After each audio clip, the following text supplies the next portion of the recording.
start recording this. Let's start out here before we get into chapter 6. Just kind of a quick review of what we've got left, which isn't too much. We've got 2 more weeks. So today we're going to continue with chapter 6. I also have Thursday scheduled for chapter 6. I would imagine we'll probably be able to do some homework review as well on Thursday. We'll probably have enough time to do that. So if you've got any questions on any of the homework for chapter 6, that would be a great time to talk about it. Also, the following Tuesday, final exam, comprehensive assessment exam review. Probably also have some time to talk about chapter 6 homework during that time as well. So tonight, don't forget chapter 5 homework is due tonight. Okay, I know we had that chapter 4. I extended chapter 4 to Thursday, right? Last week. Can't even remember. But don't forget about chapter 5 and chapter 5 homework. Assessment for chapter 5 isn't due until next Tuesday. Okay. You've got the comprehensive assessment exam, which will be given during class time here on Thursday, the 27th.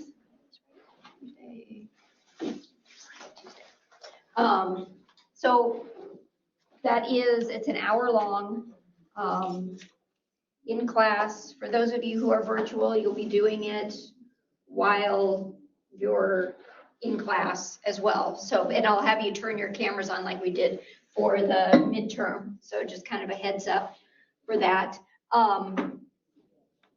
It is required. You have to take it. 60 minutes. It's worth 50 points. You cannot use your book, but you can use 1 page of notes front and back, and you can use a calculator and a piece of scratch paper as well. Okay, like I said, it's 60 minutes. As far as, whether it'll take you 60 minutes or not, I mean, I have some students that, it takes them the whole time. I've had other students that get done quite early with it. So it's just kind of how comfortable, depending upon how comfortable you are with the material, really. But we will do some review for that, so you can anticipate the type of material on there. And then, so not this Thursday, but next Thursday is our last class meeting time. You do have the following Tuesday, you've got several things due, so be careful with your time. You'll have to take that final exam, which again, it's a take home, open note, open book, all that. It is timed, though. You've got 2 hours to take it, so be careful about when you choose to take it. Make sure you've got the time available to you, and that you won't be interrupted. Because once you start it, the clock starts ticking, and so it'll end and automatically submit after 2 hours if you haven't done that. So that will be due. That will open up. I think I've got it opening up on the Thursday. I'll have to double check that, but you'll have like the weekend, and then it's just that the 2nd is your deadline, last chance to take it. But also on the 2nd, you'll have the chapter 6 homework and the chapter 6 assessment due. So you get a lot of stuff kind of with that May 5th deadline. So just be aware of that. Plan ahead for it. You don't want to get down to the last day and have all of it to do. So just to kind of give you a heads up about that. Any questions about the last couple of weeks here? Yeah. Is the final going to be on all of the chapters, or just? Yes, the final is comprehensive. It will cover chapters 1 through 6. And for the assessment on the 27th? That is also comprehensive. If you take a look at the class competencies, which I can pull them up, a lot of students aren't even aware that they exist. Hi, Julia. Good morning.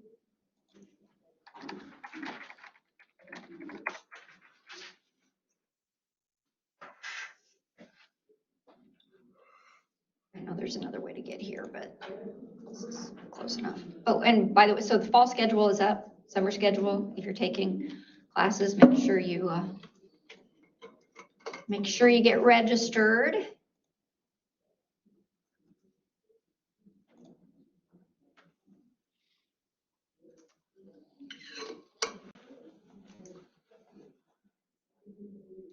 I probably could have just done a search for competencies, but.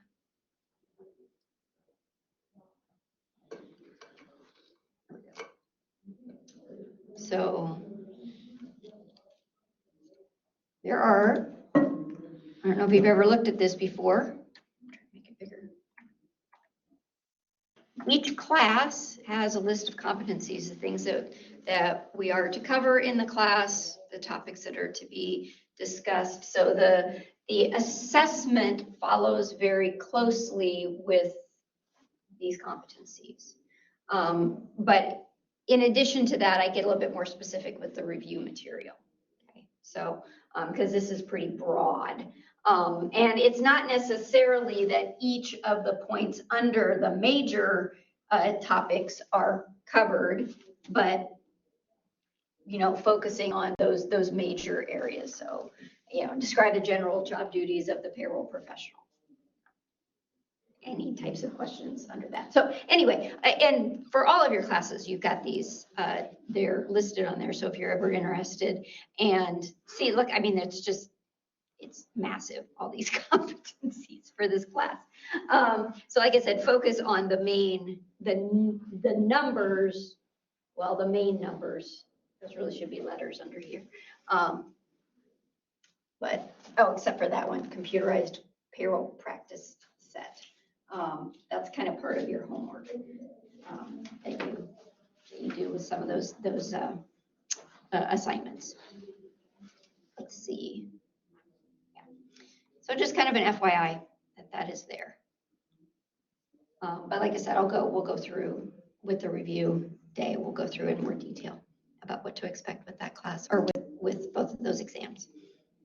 Other questions? So Thursday is chapter 6. Mm-hmm. Next Tuesday is review. Review. That Thursday is a test. Mm-hmm. The following Tuesday is a test.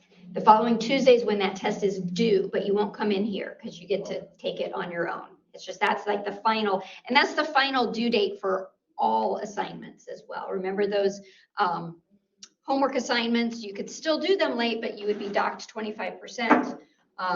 Assessments, you can still do them, but you're docked 50%. But if you're in a position where I think I need some points, and you've got some assignments that haven't been done, I would suggest finishing those, even partially finishing them. They'll help to add to your point total. Okay, but they are all due at they've got that same May 2nd, 11:59 p.m. deadline. Okay. Yeah. Do we have any special time frame stuff? Because I know with last semester, there'd be morning classes had a different, during the fall semester, the morning classes had a different time frame. That's for if you've got an in-person final. Okay. Yep.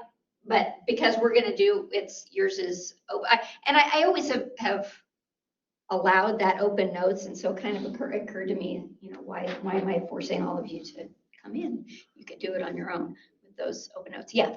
So we can be in person, do the test, right? If you don't want to do it virtual, whatever. If you don't want to do it at home, like the final exam, then talk to me about that. Okay. Right. And then you will add the extra credits to our rates. Extra credit is due by I think they've got there as well. You can still get 25% of the credit if you do those extra credit assignments. Yeah. So if you're wanting to, yeah. Also, you can take your test, your final test for the test center Yeah, you let me know though, if that's what you're gonna do. And that's kind of what I was gonna suggest, if you want to like be at a place, is that maybe the testing center. And I can make that arrangement, but let me know that that's what you want to do. Mhm. If you're not real confident of your internet at home or what have you, I completely understand. Other questions? How about virtual students? Any questions? I see I've got a couple that popped in. Let me get the attendance updated here. I think everybody's here again. Oh, Rohan's not here.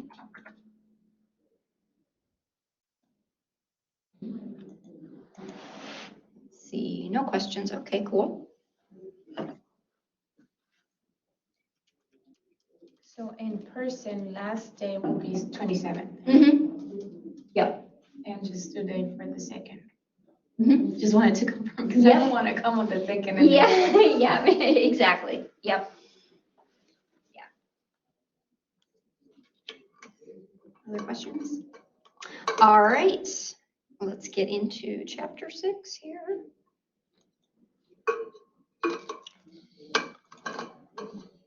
Where we left off. And there will be like a lot of questions that requires a lot of calculations. A lot of there will be a few questions that require calculation, very similar in format to the midterm. And that will be like extra credit or part of the exam. Say that again? That will be counted as an extra credit or part of the exam. Oh, it's all part of the exam. Yeah. Yep. All right, let's get into it here. So we left off, just kind of go to the left, make sure. We talked about different methods of payment, which your book goes through a lot of more specifics about different methods of payment. The one kind of unique method of payment that is more common these days is that pay card method of payment. Not everybody, you don't see it with all organizations, but like I said, usually you'll see it with maybe fast food establishments where they'll pay on a pay card, but the employer does have to provide an alternative means of payment if the employee requests it. So they cannot just mandate that that's how you get paid with that. But direct deposit, talk about cash, which again, it's allowed, but not advisable, and by check as well. So next thing we want to talk about are unclaimed wages. Believe it or not, there are people that are issued a check and they never deposit it. I don't know about you, but as soon as I get a check, I deposit it.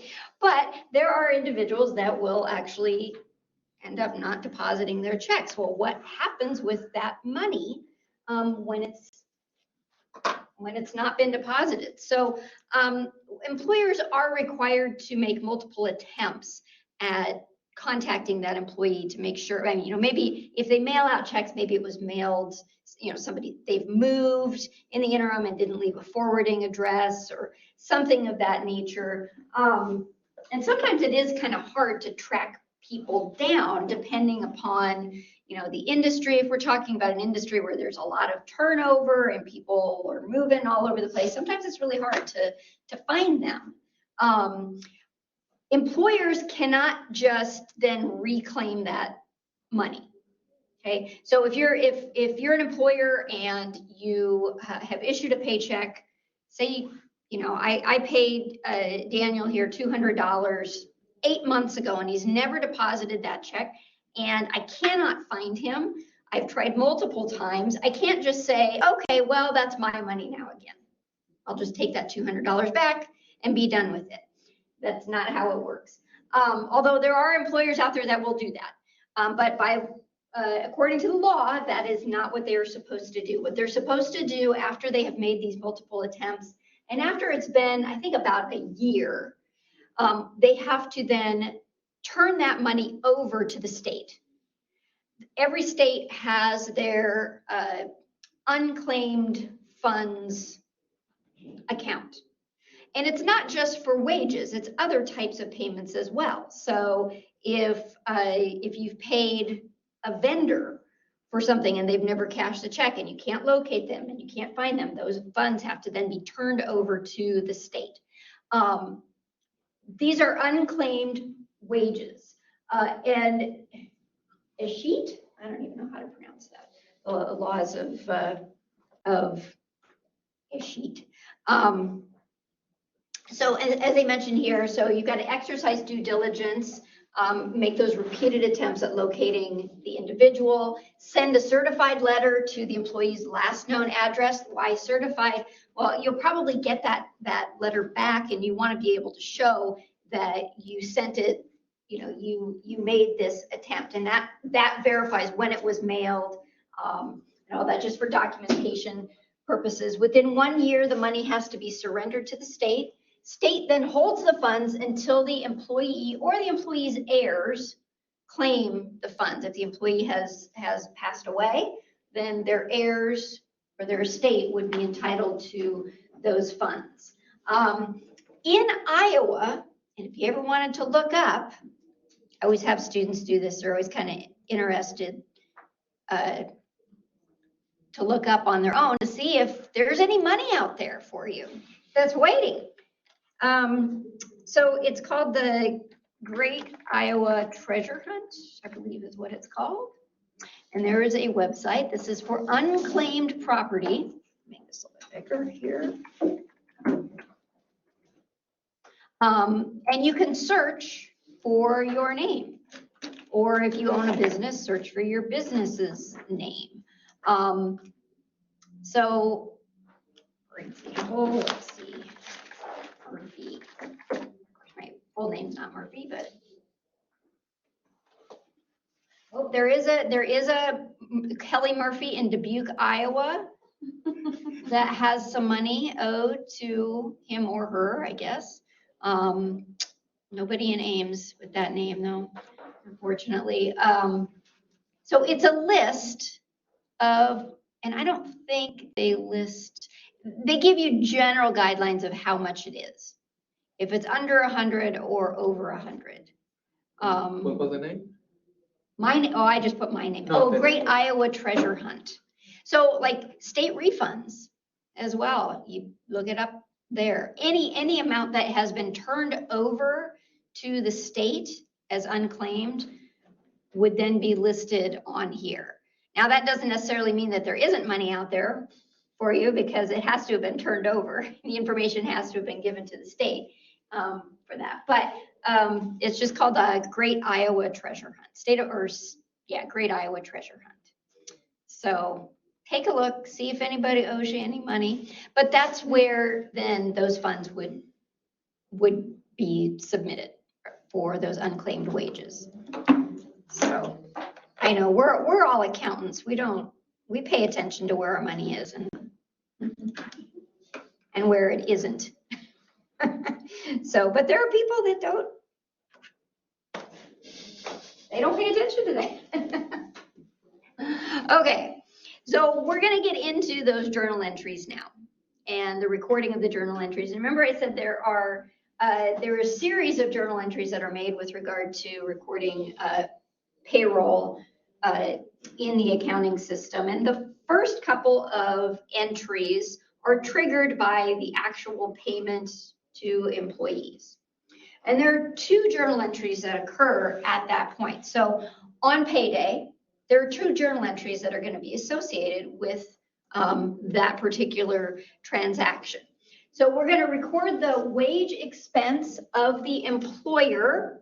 And these are kind of, these are two, the two journal entries that are done at the time that that payroll occurs. So the first one, we're going to record the wage expense of the employer and the liabilities for FICA taxes and federal income taxes withheld. So the first journal entry contains entries that are associated with the employee's payment and what is withheld from their paycheck. Okay, if it wasn't withheld from their paycheck, we're not going to That's not going to be part of this transaction.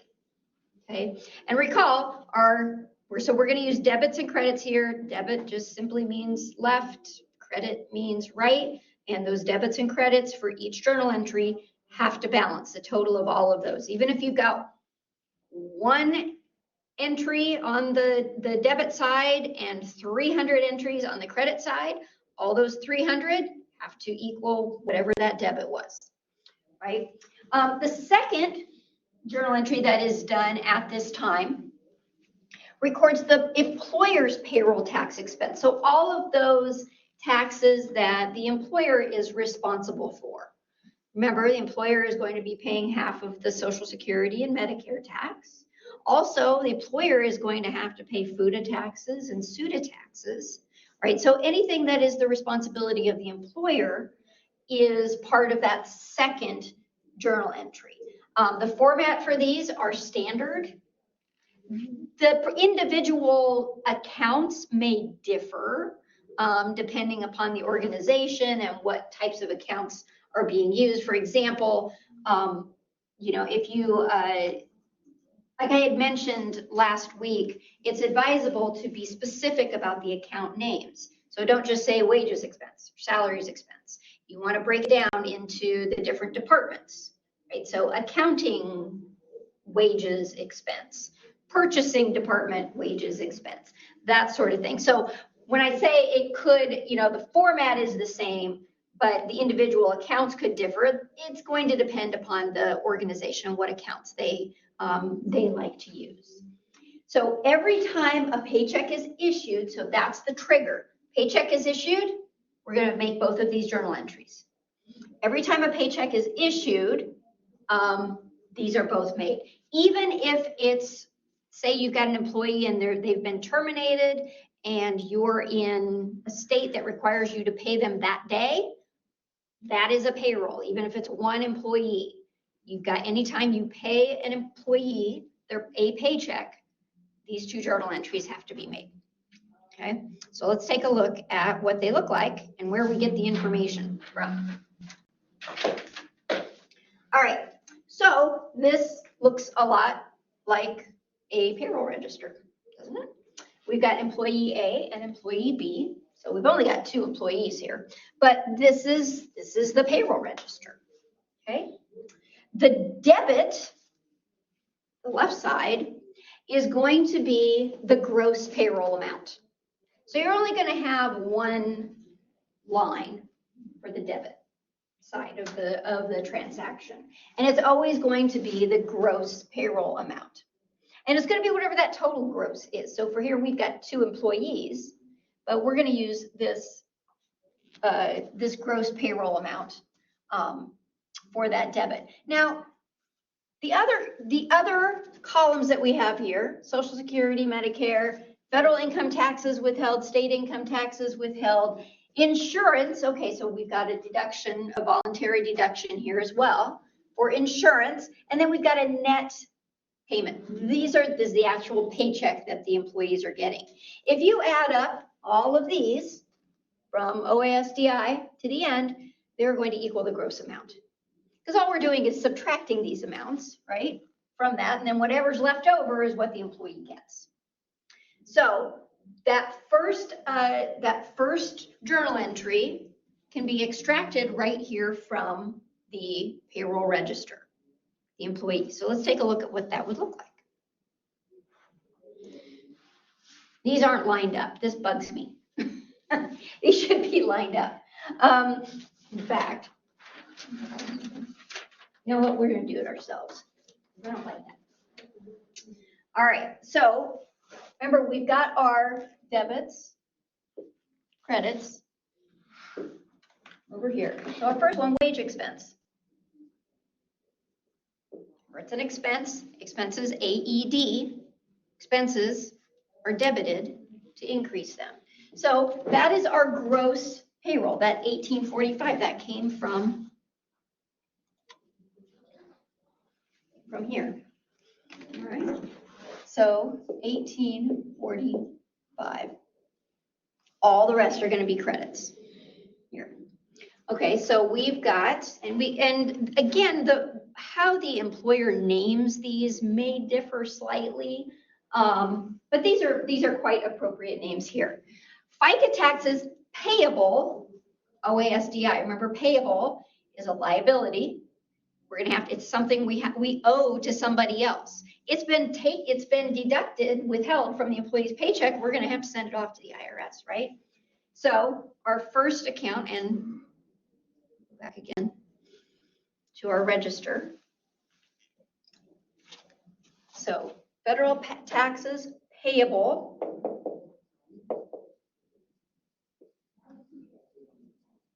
OASDI. You'll want to make sure that it's specific about what type of tax it is. Okay, the 114.39. Next category, we've got federal taxes payable. HI, Medicare tax, so 2675 here. Federal income taxes, I don't know what do they say? They call it employees federal income taxes payable. That's what that FIT stands for. We'll stick with their employee. Now, you would want to make sure that you indicate that it's employee, because the company itself may have income taxes that they pay for the company. So we want to make sure that we have this in the correct account. So federal income taxes payable 170. Employee state income taxes payable 50. And insurance payable 191. And again, you probably would want to be more specific about that. State that it's employee health insurance payable, because there are lots of different types of insurance that the employer is probably paying. All right, so 1845, here are all of our amounts that are withheld. Obviously, this does not add up to 1845. The difference is the cash. Cash going out, that's the amount of the paychecks, right? Cash is an asset. So if we were increasing, sorry, you could sit over there too. If we were bringing cash in, we would be increasing that asset, but we're sending it out. So we're decreasing that asset. So the difference is going to go here, which is our 1292.86.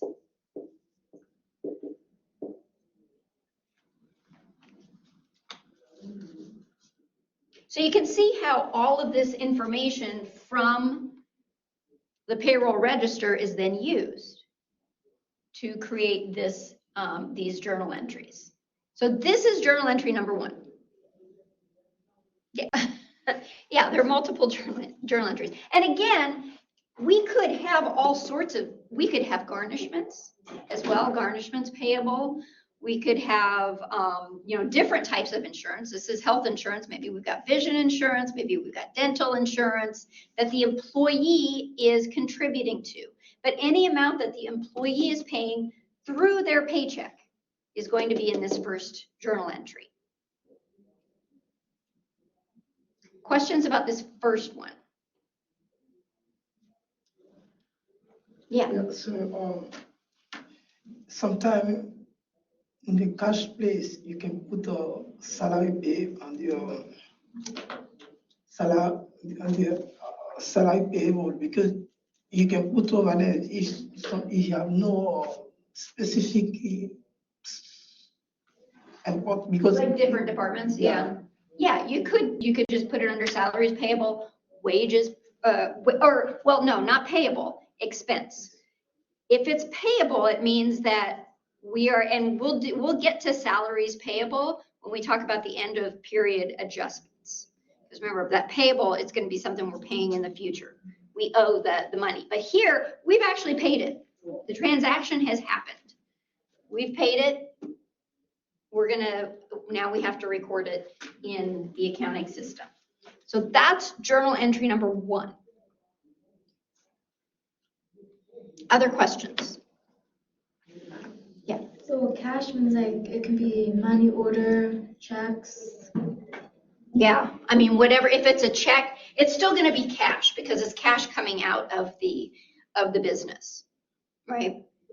It's actually being paid, regardless of how it's being paid. So if it was a pay card, it would still be cash coming out because that money's going out. And that's in the payday, right? I'm sorry? The journal is in the payday. On, that is the question is, Yeah, you this do is the journal when, it's the payday. yeah. Right. So when we're actually paying an employee. And even if we're paying an employee on a day that's not a regular payday, right? So if they left employment and we're giving them their check on the way out the door. Or we made a mistake on their paycheck, we didn't pay them enough. We're gonna write another paycheck. Then we would make this journal entry again. Okay, so anytime an employee gets paid for payroll, right, we're gonna make that entry. Any other questions? We're out, virtual students?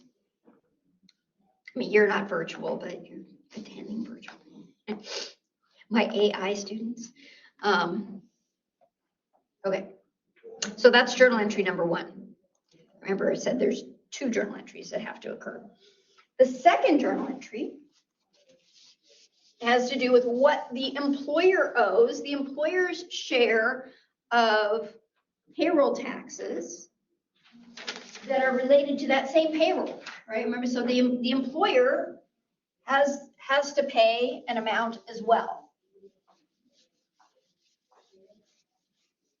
All right.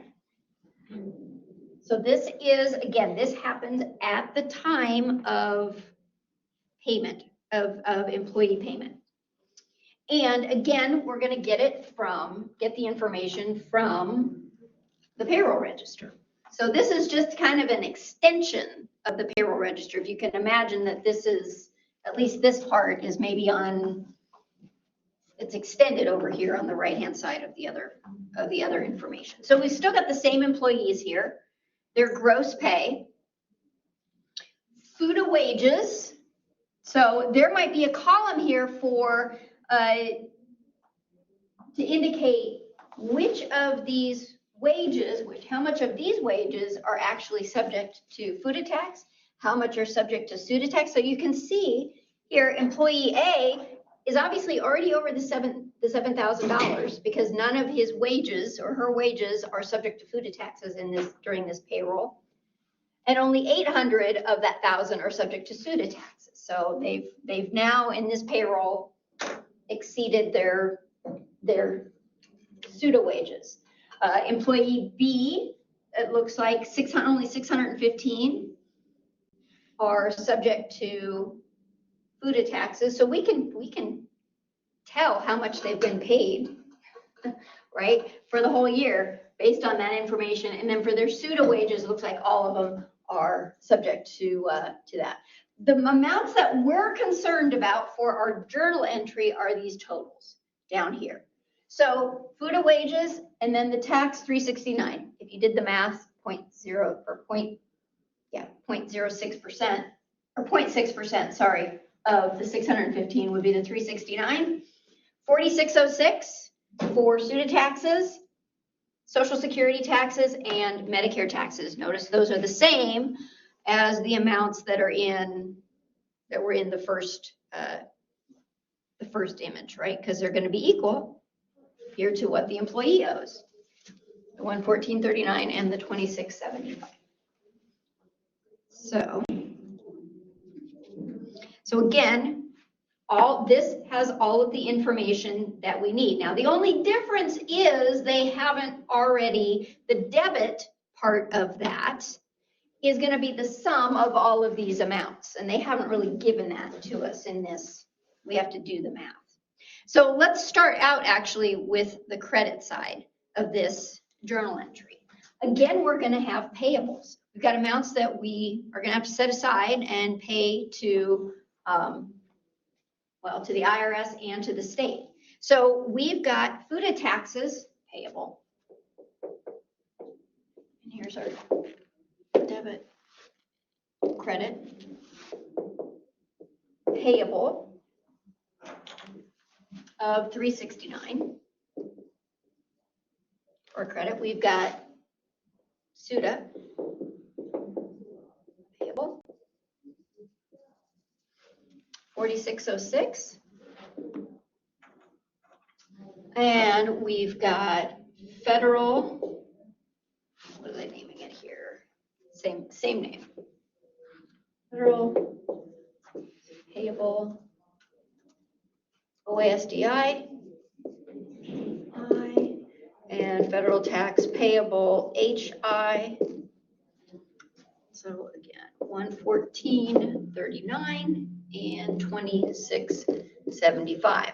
All right, so in order, we're gonna plug this last one, or the debit here. We're just gonna add all of these together, and that's gonna be our debit. The debit is another expense account, payroll tax expense. Okay, your book doesn't add the word expense to this account, but it is an expense account. Okay, so we've got payroll tax expense.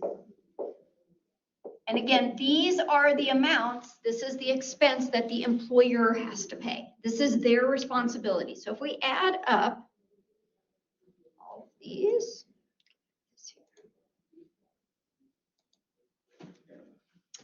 so we've got 369.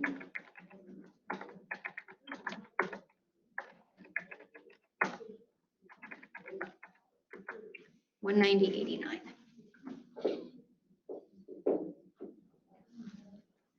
is the debit amount.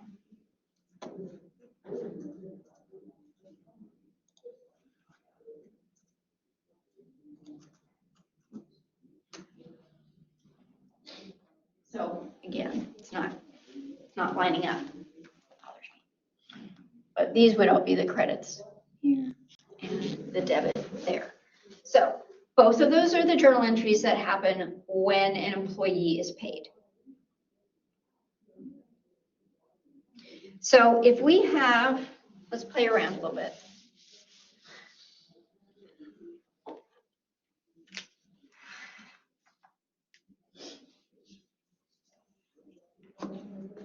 Let's say we have an employee that has been, let's see, over here. Gross pay is $1,200. OASDI, Medicare, federal income tax. Now, we'll just make up a number, but if I gave you the filing status and whether the checkbox was checked and how frequently this person was paid, we'd be able to determine what that federal income tax is. State income tax. So what would the OASDI be on $1,200? We'll assume they're not above the 147. You can do the math for me. How much?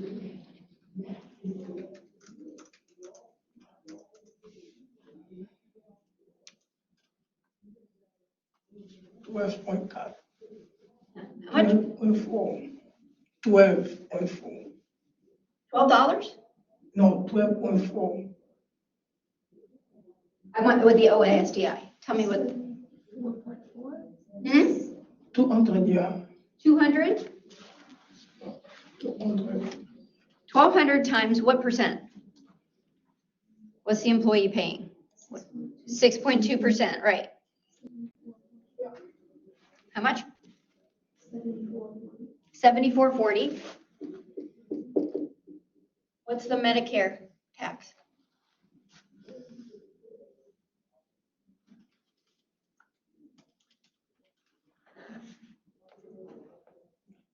$17.40. this easy. We'll say this is 100 and this is 50. And that's it. Okay, no benefits or anything like that. All right, so what would journal entry number 1 look like? I'll give you a template here. Hold the kind of a template up. So what would our wage expense be? 1,200. 1,200, right?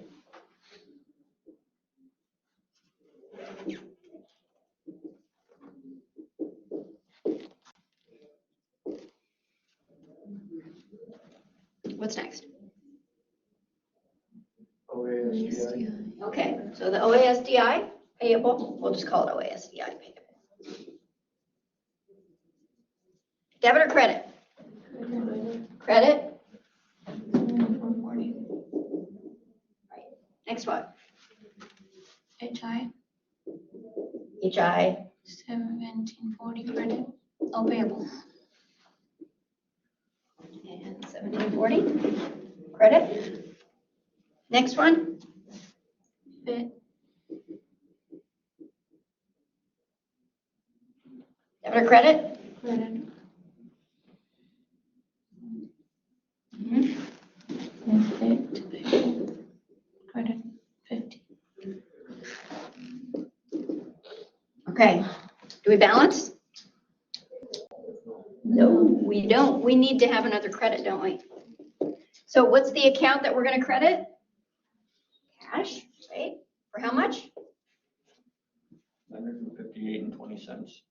958, 20. All right.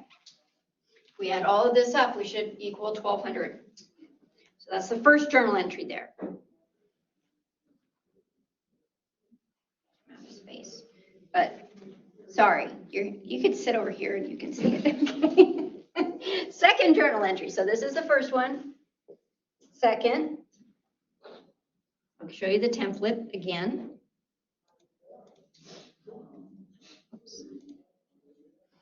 So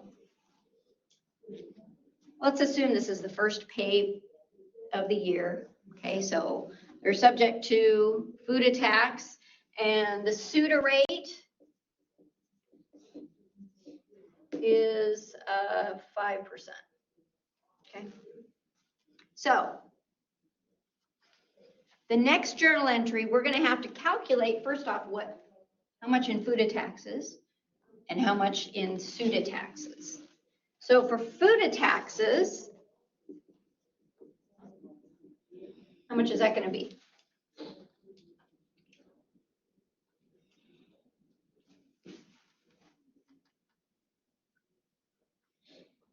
I'll get 7.2. How much? 7.2.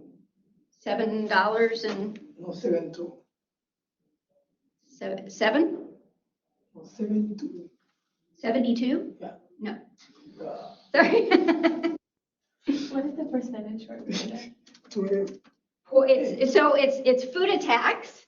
Remember, what's our FUTA tax rate? 7. It's up to, yeah, and the $1,200 is, FUTA tax rate is, 7.2? you're just throwing numbers out. Point I don't six. remember. 0.6%, right, 0.6%. I don't remember that. All right, so somebody chimed in here. 7.2. Yes, it's 7.2. Okay, so $7.20. Right on.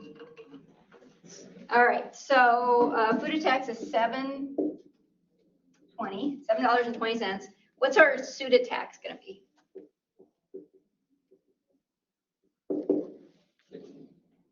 60? Okay, so we did those calculations. So let's look at what the journal entry would look like then. So again, it's kind of easiest to start with our credits because we don't know yet what that debit is going to be until we figured out all of our credits. So we'll do the FUTA payable, which would be a debit or a credit. Credit for 720. And SUTA payable Sorry, I know I'm running out of space here. For 60. Now we also have OASDI, right? Payable and HI payable, sorry, that's way down at the bottom there. And we don't really have to do the calculation again because we've already got this up here, right? So where are we, 7440 and 1740? All right, so our debit payroll taxes, again, this is an expense account. Payroll taxes expense is going to be 159. 159. Oh, exactly. Okay.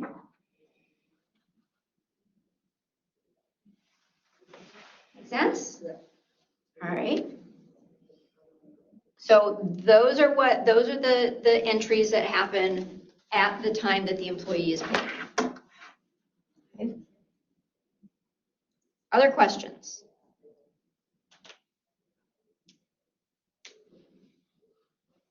See if they give us a, yeah, we can look at this. Okay. Let's look at this. So Cronus Chemicals is liable for food tax of $1,200. What is the journal entry to record the food taxes payable? So here, they're not asking you to actually do the journal entry, but what would be the debit? What would be the credit? What accounts would be used? All right. So debit, food taxes payable, credit, payroll taxes. That doesn't really make sense because payroll taxes is an expense. We're not going to be crediting the expense at this point, right? And the food taxes payable is a liability. We're not going to debit that. Those are kind of reversed when we're talking about recording. Debit unemployment taxes payable, credit food taxes payable. We're not going to debit and credit two different payable accounts, right? You're essentially just moving one liability to another liability account when you're doing that, and that's not what we're talking about here. They've got we're going to record when they've incurred that liability. Debit payroll taxes, credit food taxes payable. Yeah, that one makes the most sense to me as well. So debit payroll taxes, now that's only one part of this, but credit food taxes payable for $1,200. The last one we'll just take a look at here, debit food taxes payable, credit unemployment taxes payable. Again, we're not going to, those are two payable accounts. Again, that's just moving one liability from one account to another account. That So was C, right? C. The answer is C, yes. So we're going to debit the payroll taxes, credit the liability, which is the food taxes payable. Record that. All right. Now, the next part is what happens. So we've paid the employee, we've withheld these amounts here from their paycheck, or these amounts from their paycheck. So we put that money, set it aside. We don't just get to keep it, we're going to have to pay it. So now we want to talk about what the journal entry is when we actually pay the liabilities that are due. Now, do you guys recall T accounts? Have you worked with T accounts? Yes. T accounts are very helpful, well, with all journal entries, but with these in particular. So let's transfer all this information into some T accounts. Let me see if everybody down here can see these, can see the whole screen.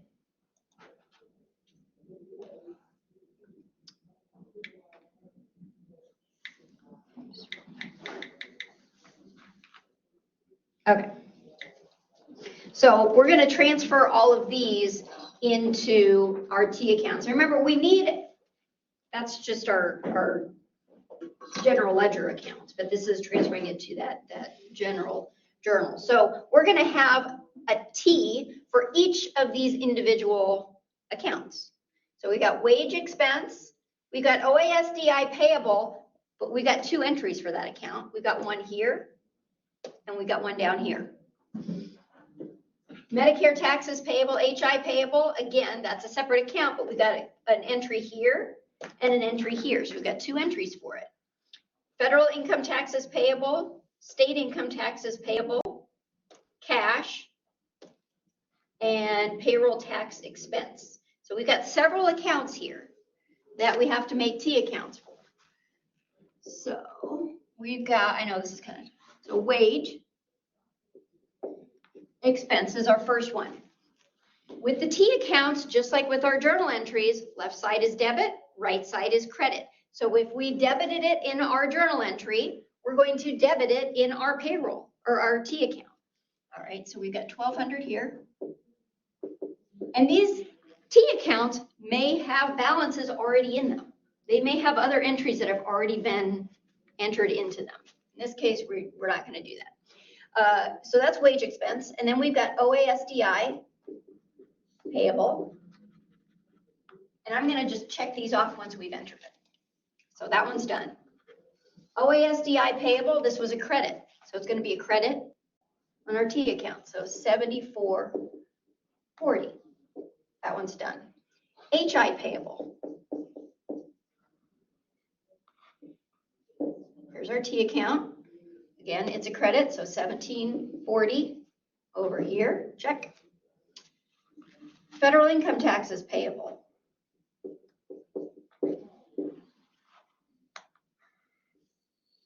We've got a credit of 100. State income taxes payable.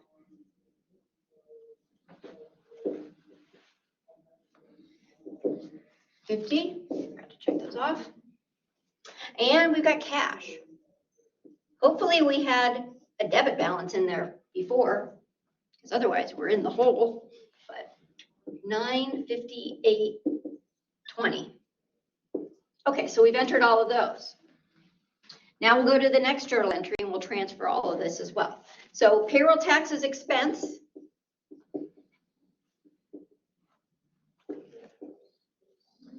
Debit of 159. All right, FUTA payable.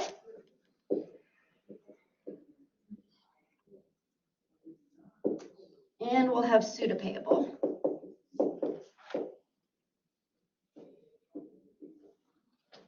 Let's check that off. So FUTA payable 720. SUTA payable 60. OASDI payable, well, we've already got that up here. We're going to add that to this. We had another 7440. And HI payable, again, 1740. So we transferred all of those into our T accounts. This tells us at a glance how much we owe in those payables, right? So obviously there's only one entry here. Here's our payables. Remember, we've got payable means we owe it to somebody. We're going to have to pay it at some point. Payable, payable, payable. These are all of our liabilities. All of these accounts, it means we're going to have to pay those amounts out to somebody. We're going to add these together to find what the total is that we owe, right? So 158.50 in Social Security taxes. So that's $34.80 in Medicare taxes. So at this point in time, this is what we owe. We haven't paid it yet. We just made the entries, our journal entries, and those have automatically transferred over because we're using software. But those have been transferred then over to our T accounts. So next step is at some point, we're going to have to pay these amounts that we owe to others, right? That's the next set of journal entries. Now, this next set of journal entries may occur at various times because so our Social Security and Medicare taxes and federal income taxes payable, we may pay them all on one particular date, right? We may not have to pay the FUTA taxes until January 31st, right? Because that may not, if we don't ever reach $500 of liability for the year, we don't have to pay it until January 31st. SUTA taxes, we'll probably have to pay those on a quarterly basis. Most states require that payment on a quarterly basis. If we're on a, let's say we're on a semi-weekly schedule for payroll tax deposits, these amounts here might have to be paid on Wednesday or Friday, depending upon when we made this payment. So when we make the entries for the actual payments may differ for each of the individual accounts, first off, and it may change from paycheck to paycheck. Like, for example, if we incurred more than $100,000, obviously these numbers we didn't, but if we happen to have incurred over $100,000 of total payroll tax liability in this pay period, we're going to have to make this payment the next day. But the trigger for making the next journal entry is the payment of any of these liabilities. So at the time that these liabilities are paid, we're going to make a journal entry. Like I said, that's journal entry. We might have to make several journal entries at different dates for these different liabilities. Does that make sense? Yes? Okay. So let's look. This is the T accounts. Okay. I might come. Yeah. So let's pretend for a minute, and I know you guys online can't see that.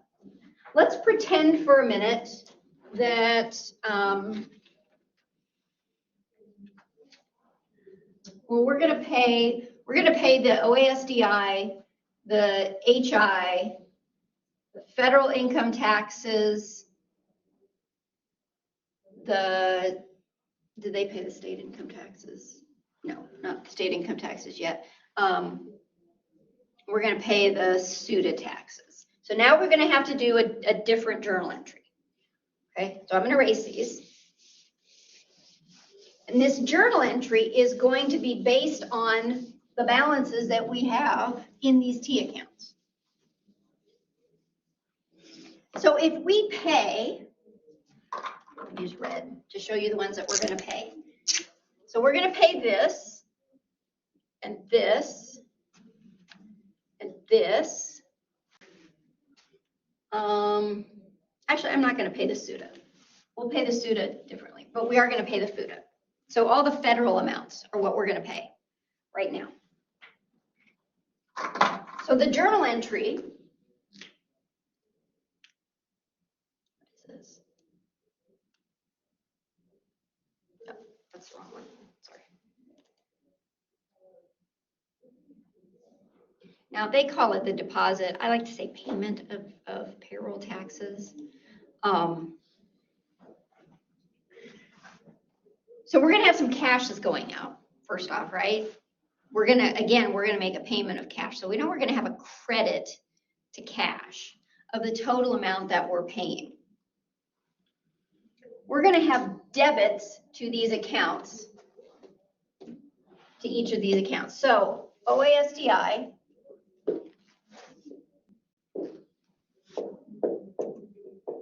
payable.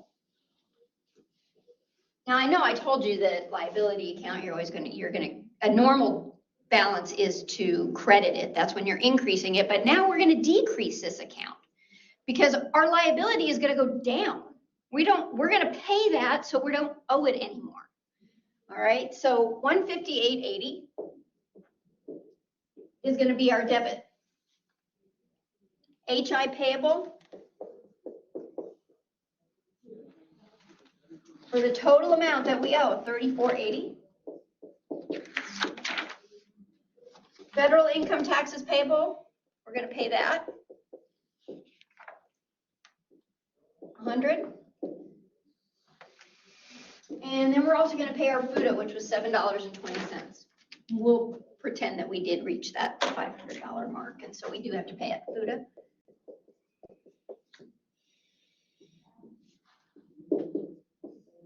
All right, those are the amounts that we're going to pay, and then we're going to have cash going out.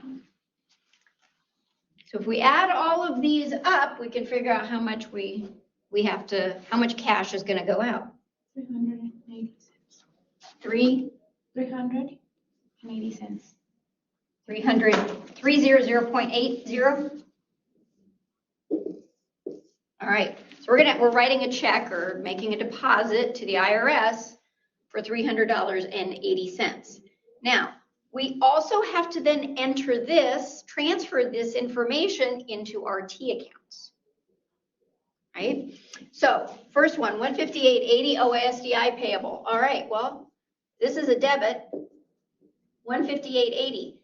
So what is our current balance then in OASDI payable? Zero, because we've got a debit and a credit that are equal in amount. We don't owe anything right now for OASDI taxes. When we have another payroll, we will owe more, right? So there's that one. HI payable, same thing, 34.80. It's going to be added here. So our balance, this balance of zero. I know it's a mess. It's hard to see. Federal income taxes payable, 100. This one's a little easier to see. Zero now owing. FUTA payable, 720. So now we owe zero here. Cash, 380, right? So now we're in the hole, right? If we didn't have a beginning balance, which hopefully we had a beginning balance in there, right? But otherwise, right now our balance is, what is it? 9, what's it? 1259. I was Right? not looking at the 80 cents. That's okay. So now, because it's a credit balance, it means we're in the hole.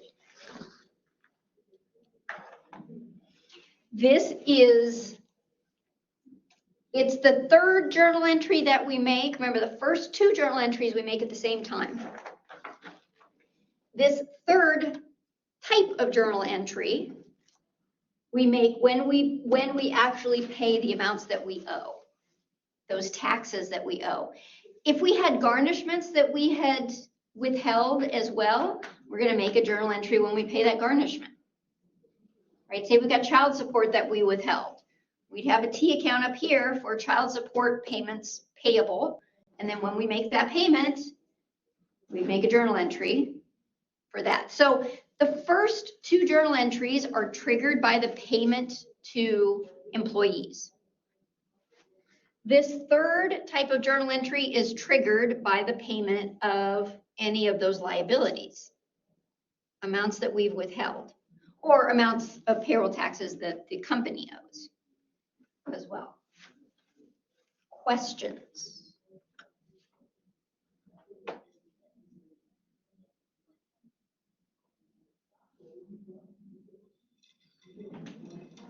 No? Unclaimed property. All right. They call it here the deposit of payroll taxes. It is a deposit, but you're depositing it to the IRS. So it can be that word can be kind of confusing. I'd say payment of those. Oh. Scroll over here so you guys can see. Now they did it so when they paid the state income taxes here. Sorry, I'm pointing at something that none of you are looking at. So the $50, they debited that. Again, we're gonna have a credit to cash, so this was paid separately to a separate payee, right? SUTA taxes as well, debited that, credited the cash. So we would do the same thing at the time that we pay these $50, we would submit that, and then the SUTA, at the time that we pay this, we would then debit that SUTA, that liability. Questions?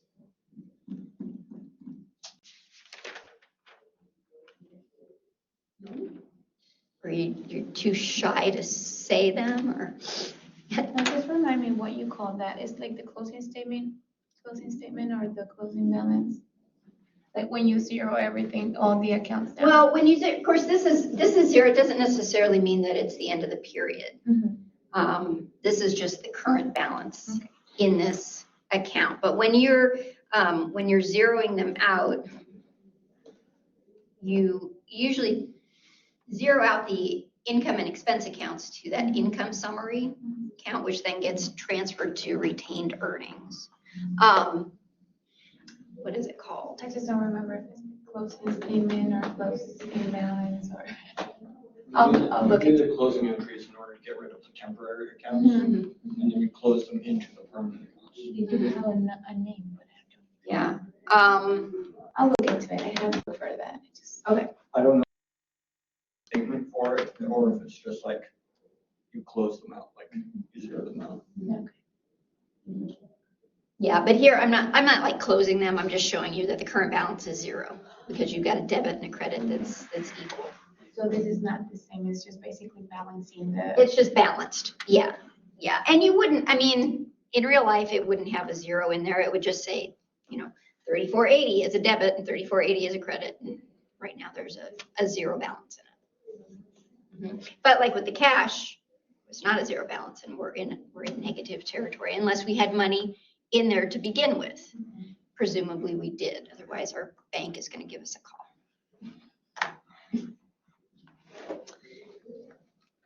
Other questions? This chapter is way different, isn't it? It's like going back to accounting. It is. It's bringing it all together.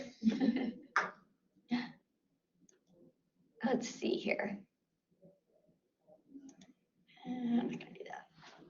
Oh, I do want to go back to, sorry. Okay. So workers' compensation, different from unemployment.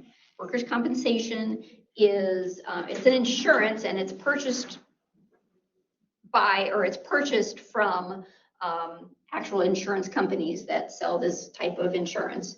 And it covers for instances when an employee becomes injured on the job or becomes ill as a result of exposure to something while on the job, or even if they die while on the job, which happens, especially certain types of industries.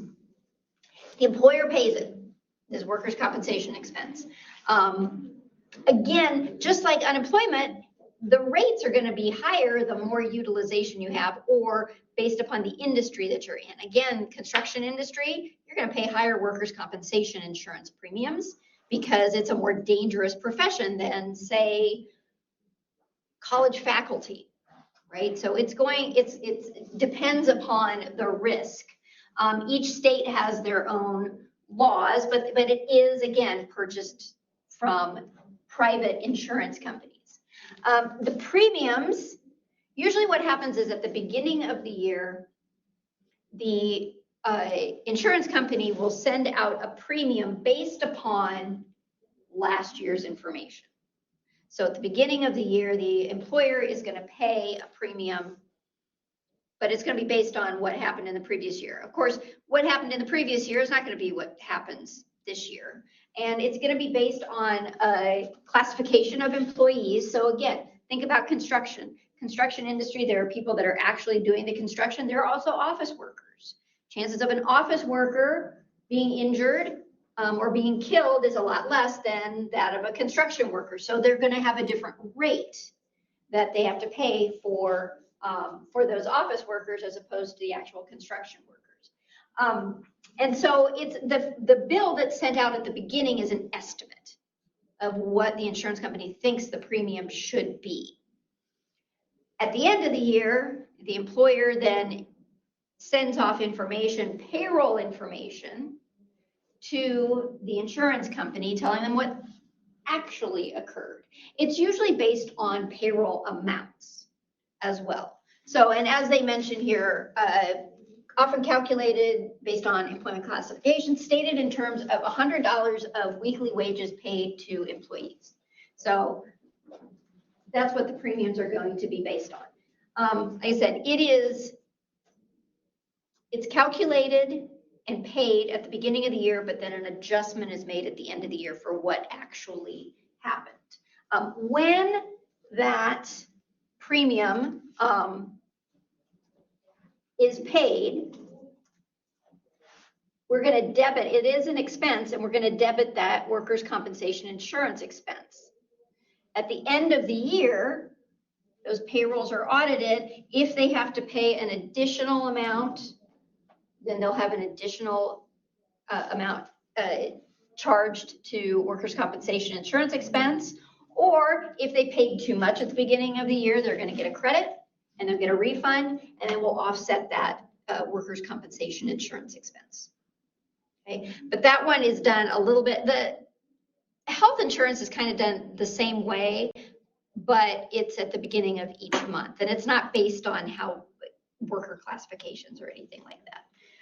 But in terms of being prepaid, and then any adjustments are made at the end of the month. But that's how workers' compensation insurance works. Questions about that? I am by no means an expert on workers' compensation insurance. If you're looking to getting into law at all, this is a good area to be in. I mean, it might not be exciting, but You can be said lucrative. this is a private insurance, not through the government, Mhm. and will be paid by the employer? Employer only. Yep. Yeah, excuse me, sir. I don't understand why this insurance employee pay this insurance. Why the employer pays it? No, employee. It's not, the employee doesn't. The employer pays it. It's paid by the employer. So the company pays it. So employee have no portion inside? Because sometimes employee pay this insurance and then employer pay this, both of them pay it. I think, are you thinking of the unemployment? This is workers' compensation. It's not unemployment. So this is a different type of insurance. This covers employees if an employee gets injured on the job. Unemployment covers an employee if they become unemployed from the job. So this is like a car insurance for. Yeah, this is for accidents and illnesses. Does that answer your question? You don't look convinced. No, because Have you I'm been doing, charged for that? yeah, no, because I'm doing some homework and then I'm so employee pay this insurance because for myself, employee doesn't pay for your protect for this one. Man, sometimes I don't know, man. I'm saying the employee pay this one. So you're saying that there's some homework Yeah, that says the employee? yeah. Can you send me that so I can look at it? Okay. So I can understand what they're getting at there. But of course, when it's paid, there would be a journal entry that's triggered, and it would be a debit to the expense, credit to cash, because the cash is going out. Okay. Let's see here.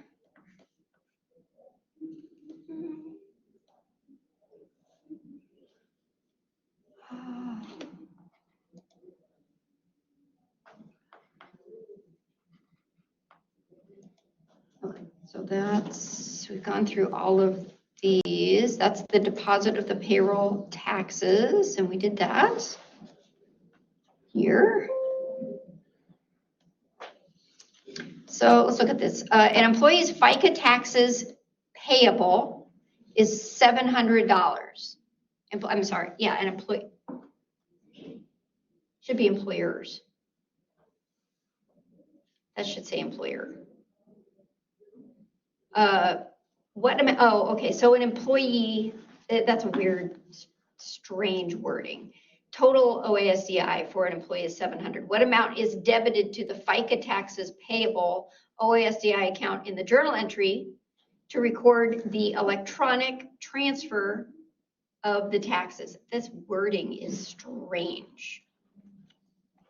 Quite sure what they're asking here. And it's horrible because they don't give you an exact. Yeah, let me rephrase it because I can see what the answer is here. So the employee's portion of OASDI taxes is $700.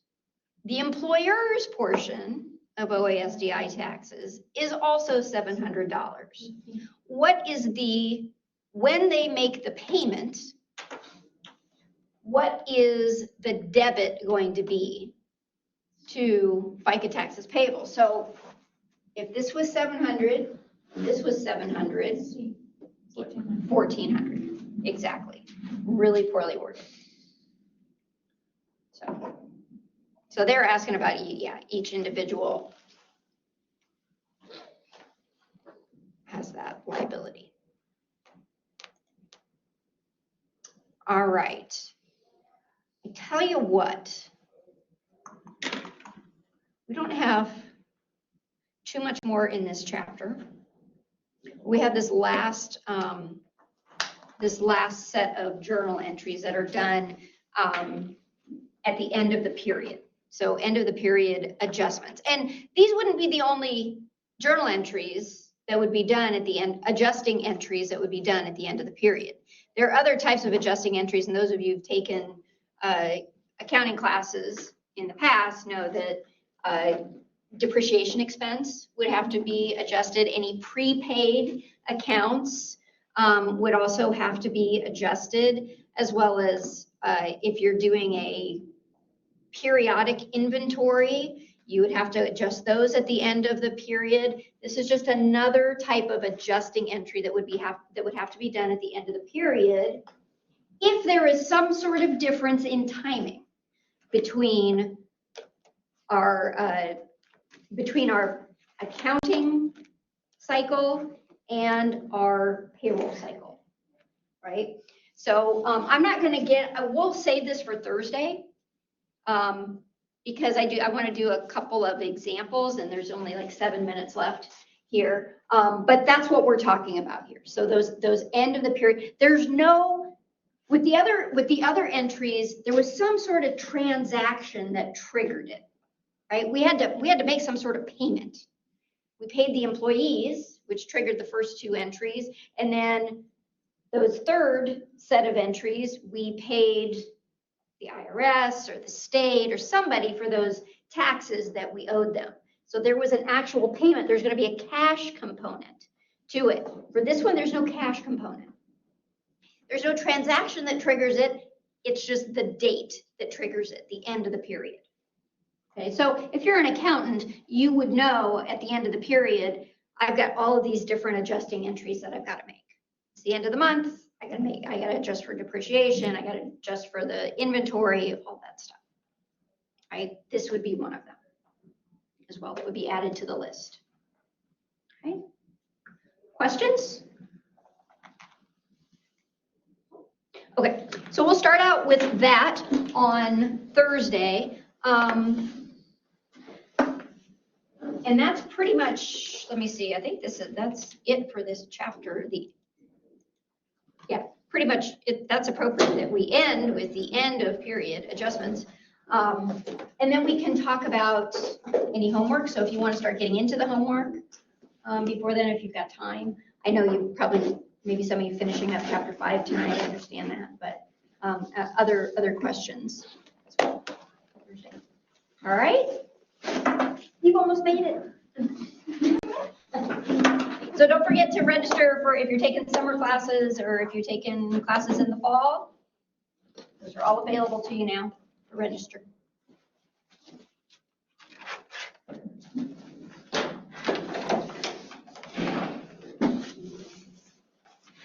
right. Okay, folks. You're excused.